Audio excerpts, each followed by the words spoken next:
investment because it could stop somebody from dying after being shot. The reason why that's actually perplexing to me is because why does it take someone to be shot laying on the ground before someone decides to value their life? It's why I'm committed to investing in people.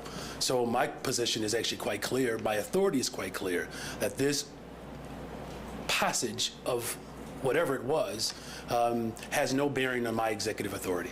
Do you consider it a rebuke of your sort of promise to reorient policing in Chicago to step away from things like Shotspotter and focus on the root causes of crime? Well, what it is it's more of a testament to the level of fear and trepidation and I guess lack of understanding of what it takes to build a better, stronger, safer Chicago, whether it's the OIG report, the state's attorney, all of the evidence that has been made available to us that this tool, one, has been proven to be ineffective. In fact, where I compromised was actually offering the extension. This was at the request of the superintendent, so that data could be collected. That is actually what's already in the order. In fact, the previous administration that actually sold this as some sort of,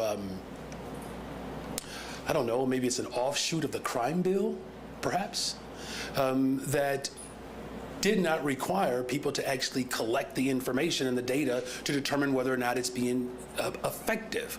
I actually did that. It's a demonstration of my willing to collaborate and work with people.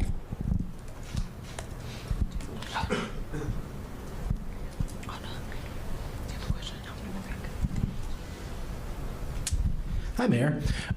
Question for you about pensions, a little change of pace. It has been a year since you formed the pension working group to propose legislation.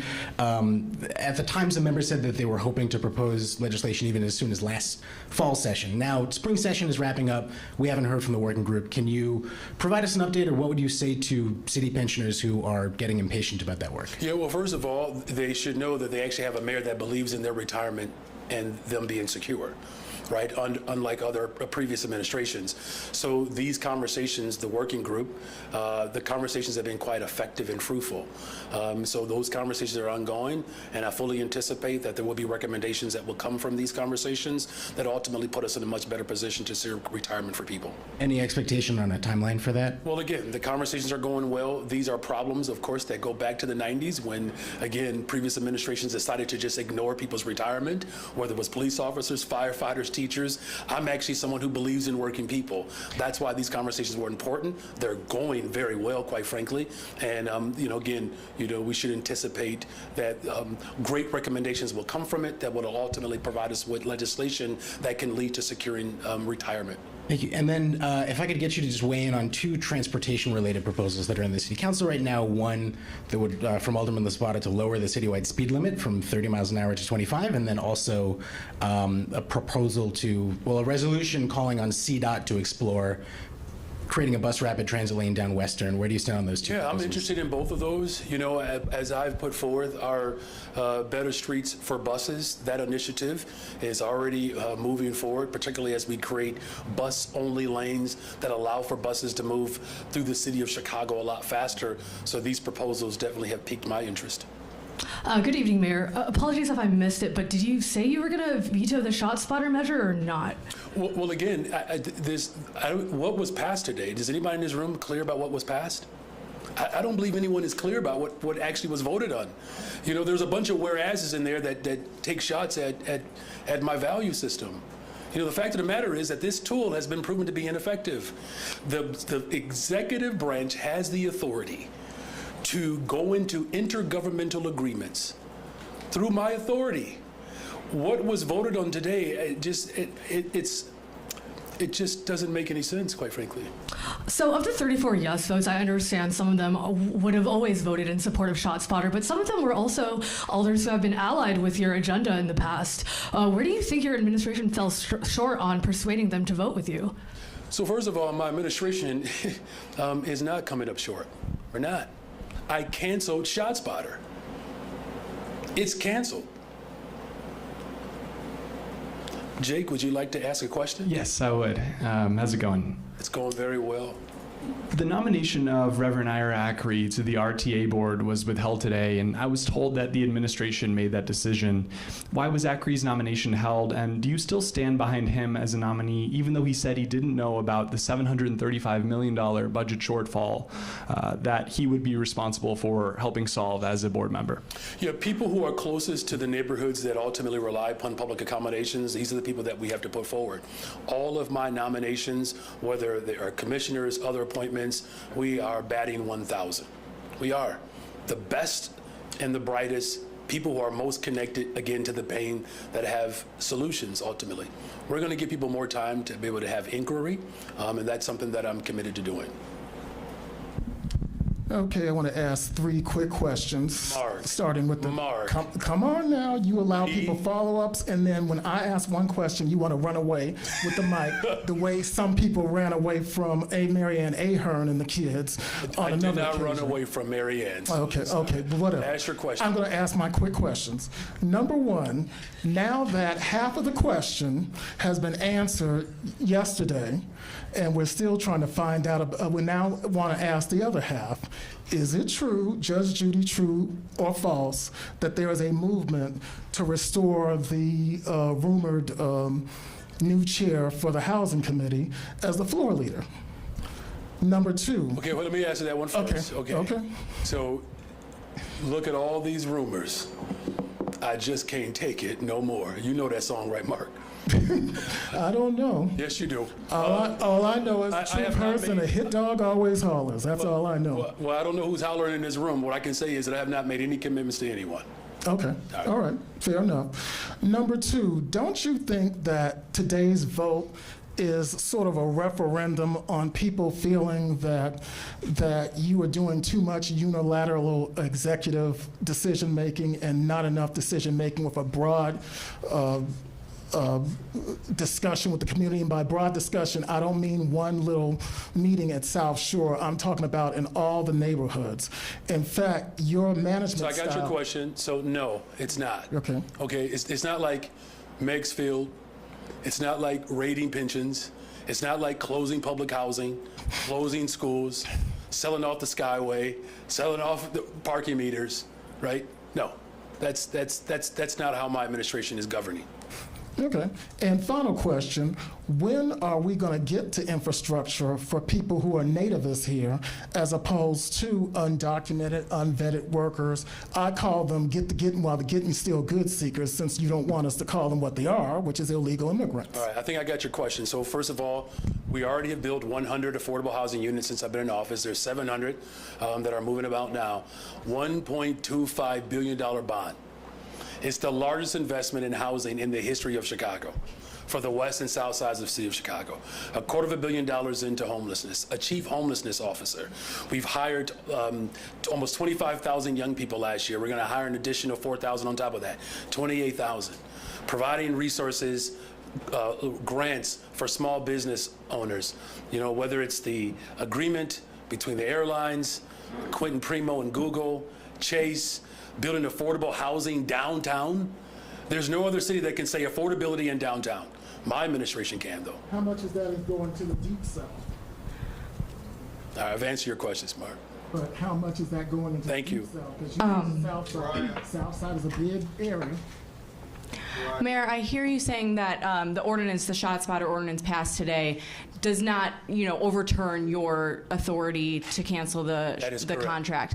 Are you saying that the ordinance, does the ordinance require the Chicago Police Department to publish the data that it calls for publishing? We're already doing that. Listen, that was the whole point of the agreement, and I spoke to the sponsor about that. I'm the one who actually worked with the police department to create the extension so that data could be provided. No other administration was doing that. That was the whole point of the agreement. We're already doing that. And I'm wondering if, as you said, if this ordinance is, either unclear or confusing, why not veto it to prevent any roadblocks down the line? Or do you plan to do that? I still am not clear if you are planning to veto it or not. Again, it's an important note. Whatever action that I take afterwards, just know that I've already taken the most substantive action. That I made a commitment to the people of Chicago that we're going to do what safe communities in America do. We're going to invest in people. We're not going to live in fear. We're not going to live in the past. we're going to move forward. And that's what I have been charged to do. Hi, Mayor. So you have not decided yet if you're going to veto it? You're not ruling out a potential veto of the ordinance? Okay, I want to just make sure that everybody understands. No one is even clear of what this is. Alders, you all heard the debate. Many of them didn't even read the so-called order. People don't even know what's in it. They don't even know what's in it. And so part of my responsibility at this point is just to offer up a little bit of education about actually how you have a legislative branch, you have an executive branch, you have a judicial branch. The executive branch has the authority to enforce the law and determine budget. The legislative branch does not have that authority. So people have to be clear on what's even in this particular document, before I make any substantive comments beyond that. And also wondering, was an offer made and then rescinded to Alderwoman Emma Mitz to lead the Housing Committee? No, I didn't make any promises to anyone. So are you saying she's misconstruing that conversation? I did not make any promises to anyone. No one. Just to be clear, Mayor, should this period of data collection expire, and should the City Council come to you and say, we really believe Chicago would be a better, safer, stronger city with Shotspotter, and by the way, our superintendent agrees, and by the way, the previous superintendent agrees, at that point, do you say, I'm right, you're wrong, and is that the ruling at the end of the day? Well, there's a lot of hypothetical there, right? And so I do appreciate the hypothesis, perhaps if, then, therefore. I made a decision to extend this contract, to collect data, to make some determination on what is our best pathway forward. This is just one tool, right? It's one tool. I've always said from the very beginning, if there's technology that allows for better engagement as well as increasing the likelihood of safer communities, then I'm open to that. But make no mistake about it, the same people who were making arguments about this particular device were the same people, though, that voted against my bond deal. Do you understand? So you have people who believe that a life is only worth saving after it gets shot. What I'm trying to do is prevent people from getting shot. And the best way to do that is to invest in people. That's what the people of Chicago voted me to do, whether that's on the west, south side of the cities of Chicago in particular, where again, previous administration after previous administration continued to divest in these communities. I'm going in a different direction. We're going to invest in people. How long will it take for that investment to pay off? Well, that's already happening. What did I just tell you earlier? How many young people got jobs last year? 25,000. How many, I got you. How many people can get jobs this summer? Up to 28,000. A $1.25 billion bond deal. $250 million of homelessness. $100 million for violence prevention. And get this, a 15% reduction in homicides and shootings in my first year, while also raising the wages of park district workers, many of them who weren't making $40,000 a year and they were serving the city for 25 years, for teachers' assistants, giving raises to police officers. So ask those individuals how long is this taking, because they're cashing checks right now, and we're building homes right now, and it's working. Thank you. Hey, Mayor, on the ground over here. Gotta do better. It's a packed house in here, so I'm sorry that you had to sit It's all right. cross-legged. This is why I work out, right? There is an ordinance to establish a quiet zone in the 34th Ward around a women's clinic. It's been delayed twice now. Alderman Conway plans to call that to a vote at the next meeting. Do you support his efforts? We certainly support making sure that people have access to medical care, particularly reproductive rights. We cannot have, individuals that block people's access to health care. I mean, this is it's gotten out of control. And so I appreciate the work of the advocates, appreciate the leadership that's being expressed right now. Unfortunately, you're seeing these type of actions all over the country where the attack on reproductive rights are being threatened. So absolutely, we have to make sure that people have access to medical care, and it can't be threatened, and we're not going to stand for it. We're not going to stand for it, not in Chicago. Hi, Mayor. The Chicago Department. Who are you with? I'm with the Chicago Reader. Oh, okay. The Chicago Department of Public Health recently put out a health alert for overdoses on the west side. I know that the state lawmakers are wrapping up their work in Springfield right now, but have you had any conversations about the proposed safe consumption site on the west side, or what else are you doing to respond to this spike in overdoses?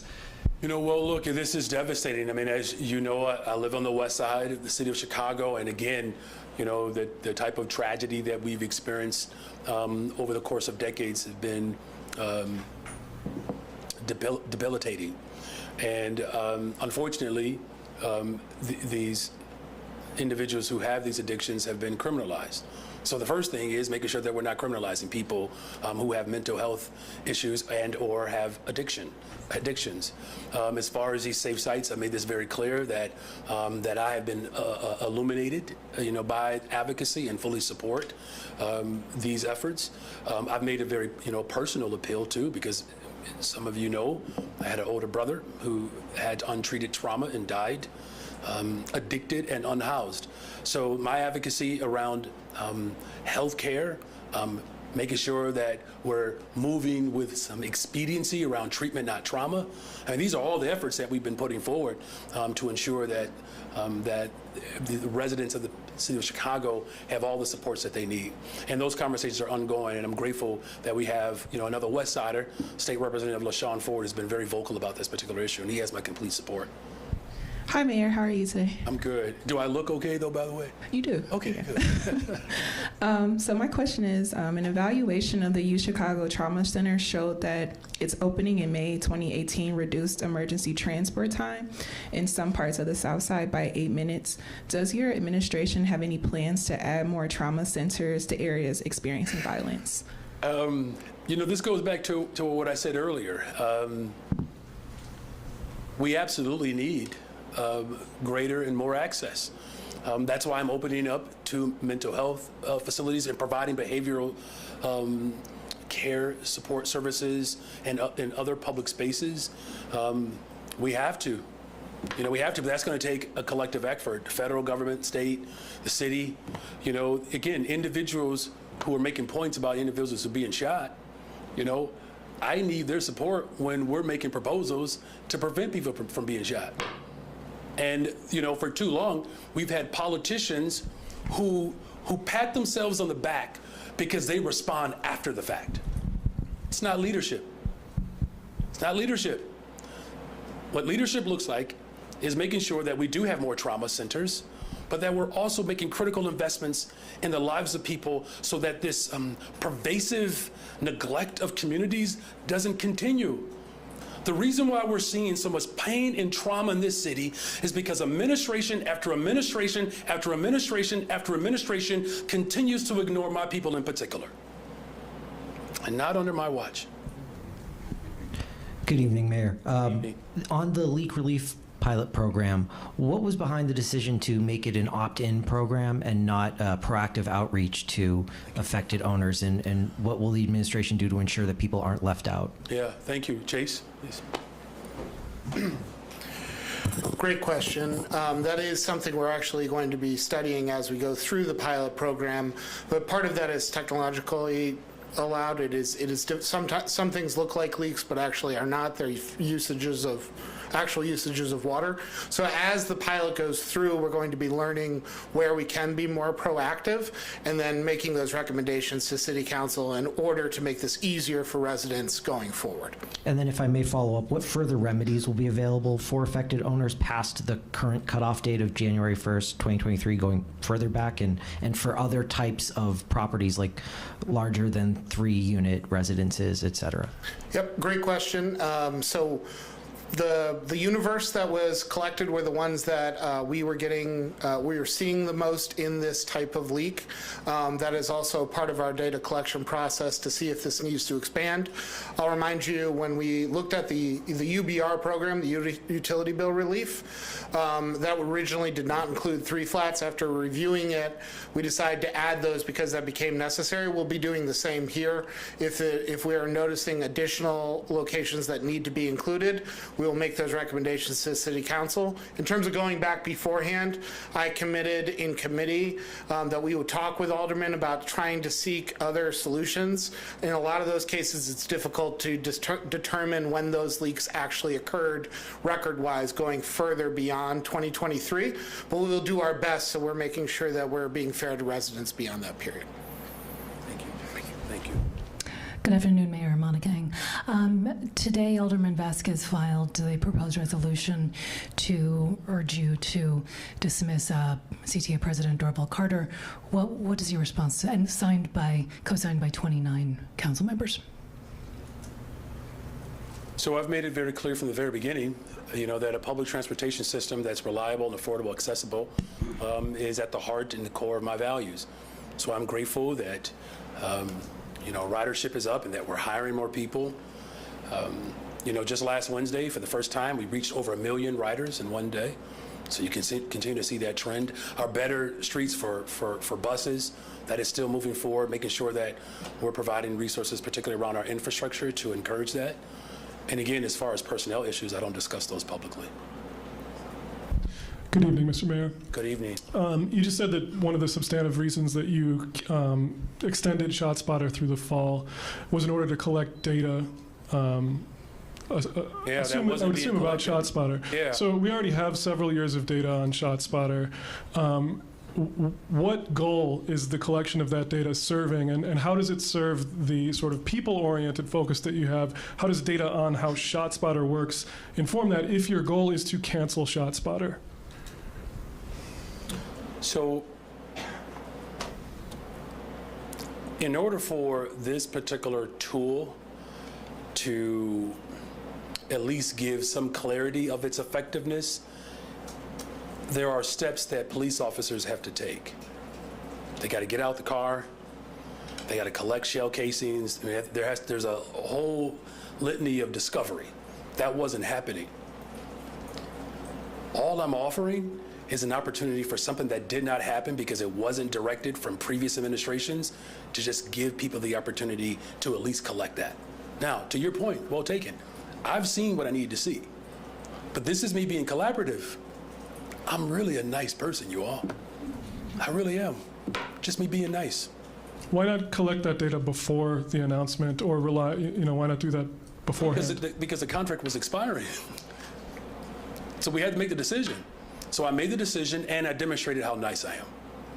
It's a win-win. Hey, Mayor, excuse me. Does Alderman Ramirez Rosa, should he keep a place in your leadership team, whether it's at zoning, housing, anywhere else, despite previously apologizing on the floor, almost being censured, resigning his post? Yeah, first of all, Alderman Ramirez Rosa is a leader. He's one of my strongest allies, and what he has done in City Council over the course of his time is remarkable. And what I've said, and I've said repeatedly, we have to create restorative practices to ensure that we are modeling, what's best. So if we're committed to restorative justice and restorative practices, then we need to make that commitment. And I've said that from the very beginning. These conversations have been ongoing. His strength and his dedication has been just remarkable. His maturation, continues to be on display. So ultimately the decision comes down to me, right? Every other mayor prior to me has been able to determine who their committee chairs are, and I find him to be incredibly valuable. And him being restored is something that the body made a commitment to. The body made a commitment to his restoration. And so we're going to continue to have conversations to ensure that his restoration is complete. I don't know that they made a commitment to his restoration, including staying on as a chair of a committee. You're not suggesting that, right? Well, that's what's your definition of restoration? So no, listen, so look, the bottom line is this, there's only one way to define restoration. You restore people back to a place after having some time to reflect. And he's a leader. He's a valuable asset to our larger aspirations for this city. He represents, that which is quite remarkable in this moment with the most diverse with the most diverse city council in the history of Chicago. So his restoration is something that I believe that people are very clear about. And we're going to continue to work and have conversations with people to ensure that happens. And again, I want to congratulate Nick, Lucius. Thank you. There's more questions. Oh, yeah, okay. Yeah, sorry, I had one more. So you... Right, Nick. I apologize. Parents have driven like... If you give me another, I'll ask Nick a question too. Mayor, you've been, some city council members have been pushing for you to replace the chief procurement officer. Your office has been trying to do so and has been unable to reach a resolution so far because she serves under a term. What is the status of that negotiation, and why do you think she needs to be replaced? So I don't discuss personnel issues. Well, last but not least, sorry. Okay. It's okay, I'm hiding back here. Hey, Mayor. Hey. Quick question, new arrivals mission. When you announced the stay limits were going into effect in March, you gave families a series of extensions. Those are coming up in a couple weeks in June after the school year. Will those be enforced, or will there be additional extensions for migrant families with children? Well, first of all, let me just say that this, mission has certainly been a challenge for the entire globe. And let me just think out loud, our faith community, the philanthropic community, and the people of Chicago who've stood the test of time. Our population of migrants in the city of Chicago at one point, as high as 15,000. It's now under 7,400, I believe. And we've saved the taxpayers over $200 million, while again making critical investments. We don't have people in police stations, airports. We've built an operation that's really centered around people's humanity. And I'm grateful for the leadership in this moment. And as difficult as it has been, we haven't flinched. Turns out we can do both. There were some folks who sounded, I guess, an alarm that there were going to be thousands of people, right, that could be on the streets as a result of this order, and that just hasn't been the case. I think so far, roughly 700 people have been identified within that 60-day status, of which 53% of them ultimately have returned. As far as I'm concerned, that our operation that's been centered around people's humanity, it turns out it's actually working. We still can't sustain this by ourselves, however. This is an international crisis that requires a federal response. Now, we've been able to pull the state and the county together to address this mission, and I'm grateful for the work that we have been doing, but Trump Republicans have to stop using this as a political moment and actually dig a little bit deeper and perhaps actually exercise the faith that they ostensibly subscribe to by speaking to the least of these while also investing particularly in Black Chicago and brown Chicago and places around the globe. That has to happen, but again, this mission has been something that has been met, and I'm grateful for the leadership. And again, thank you, Chase, for your work. You all know Nick Lucius is going to have a Netflix series. He's really a Marvel character, so thank you. Congratulations. Thank you, Mayor.